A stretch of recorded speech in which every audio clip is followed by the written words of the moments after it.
So okay, so let's talk about hashrouter. Hashrouter is what we're going to call a higher order component, in that it doesn't actually render anything itself out, right? You don't expect your router to render markup itself, right? What it does is it does routing, and then you tell it what router or what markup to render.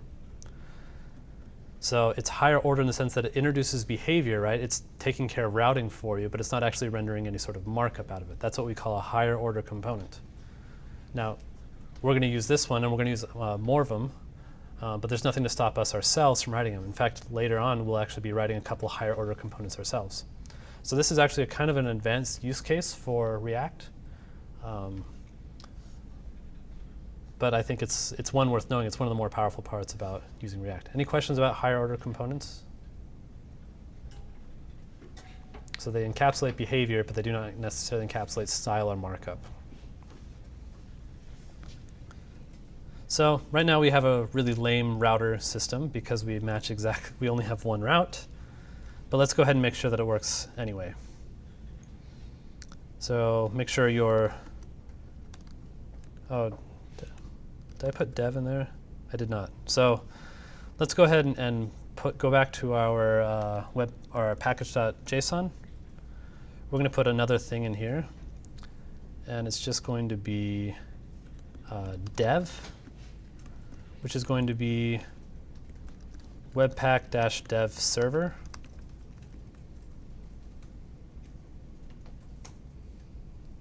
Just that line right there. We don't have to pass it anything because it's already going to read that from the webpack config.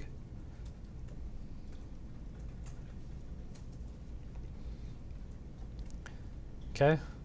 And now if we go run yarn dev, it'll run our server for us. So that's equivalent to like npm start, right? I mean, yeah, sort of. So npm start would typically be like just, the answer to your question is it can be whatever you want it to be, right? npm start, to me, semantically means like how you would start your production server. Whereas npm run dev is how I would run my own developer environment, but I guess that's just a choice I made. I don't even know if that's necessarily best practices, but did I sufficiently vaguely answer your question? Okay, cool.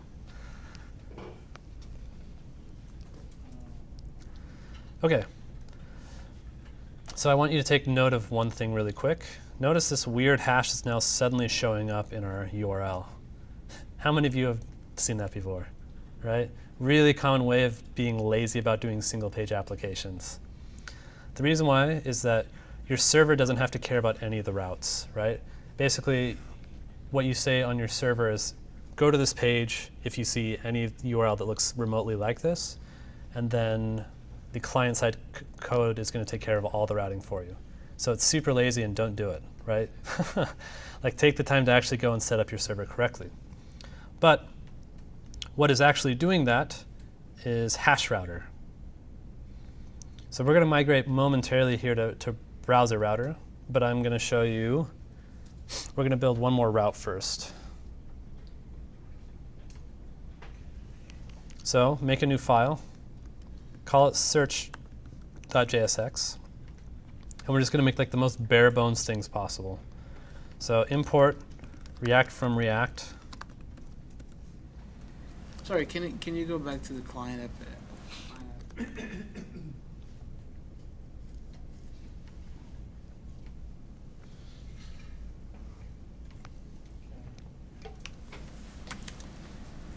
And can you go back to landing?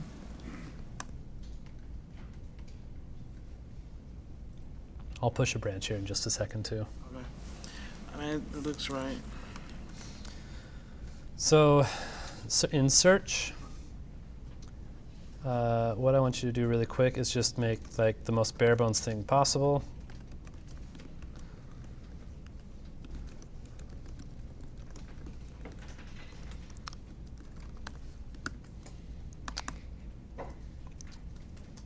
I'm highly paid for my abilities to create fine UIs. Export default search.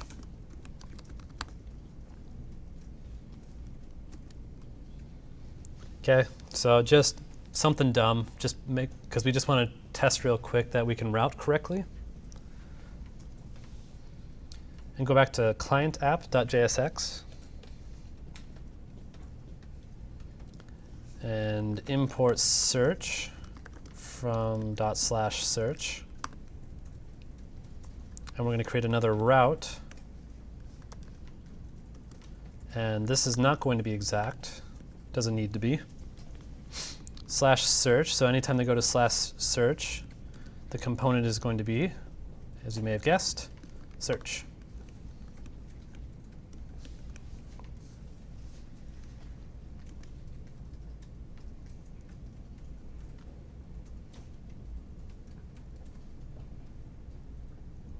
Okay, so now we have two routes. If we refresh, so landing still works. And now if I'm just going to URL hack up here and type in search at the end of that.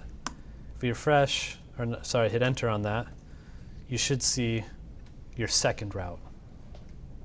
And now we can go back and forth. Can you go back to search?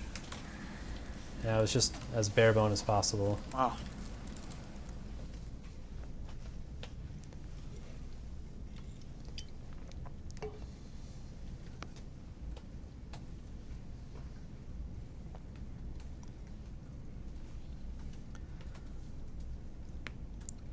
So this is using a library called history underneath it. And what's really nice about history is it's directly interacting with the DOM's history API, which means if you're just building with React Router, you get all like the back button, forward button, opening links with command click and all that stuff. That all just works for free, which is really good. So again, if I like hit forward on here, you can see I get forward, backwards, all that stuff just works automatically. I'm getting the route is not defined. In client app.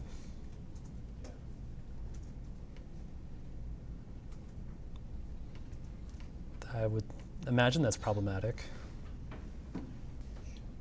In landing, it'd be better if we didn't necessarily have this browse, like if the browse all button actually took us to the search page, right? So luckily, if we go to landing, what we can do here is we can import a link component from React Router DOM, and we can just replace this browse all,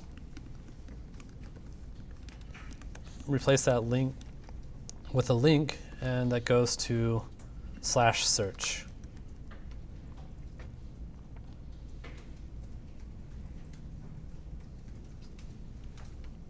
And what link is going to do is it's going to do is it's going to generate an anchor tag, an A tag, with the correct URL to go to.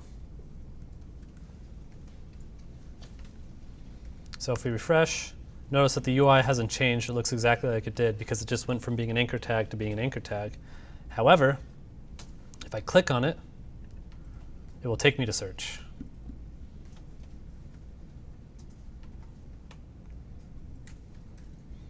And again, because it's an anchor tag, I can command click and notice that it opened a new tab and it worked just fine.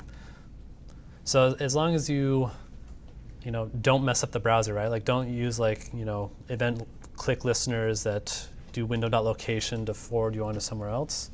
As long as you don't do any of that shenanigans, you just get all the browser functionality built for free. And your site's a ton more accessible, so all good things.